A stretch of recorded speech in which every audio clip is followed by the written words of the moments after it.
A Mestre dei presidenti delle unioni bonifiche provinciali del Veneto, appuntamento organizzato per presentare le settimane delle bonifiche, un appuntamento che però si è trasformato in un bilancio ovviamente dei danni delle recenti alluvioni.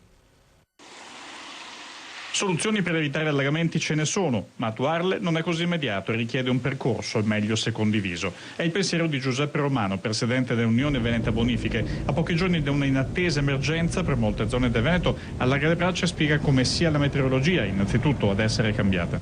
Passiamo da anni siccitosi come il 2012 ad anni piovosi come il 2013, può darsi che troveremo un'estate altrettanto siccitosa, per cui dobbiamo adeguarci a questo cambiamento climatico che ormai è in essere. Ed il primo passo è, secondo il Presidente, darsi una regolata al momento di costruire nuovi insediamenti. Dal 70 ad oggi abbiamo consumato 4.500 ettari ogni anno, trasformando da terreni agricoli ad urbanizzati, troppo. È evidente che dobbiamo fermare questo tipo di costruzioni, questo tipo di attività, recuperare ciò che abbiamo già costruito e cambiare rotta. Ma dove si è applicata la prevenzione le risposte ci sono state, mentre altrove restano solo ritardi.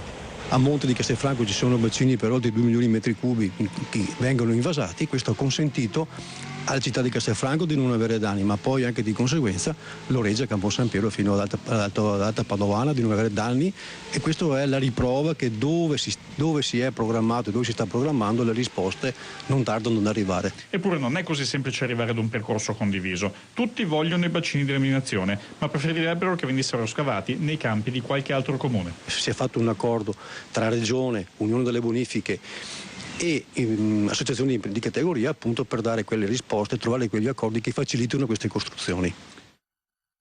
E Romano sarà ospite domani mattina a 7 in punto, per cui sviscereremo insieme proprio tutti gli elementi di questa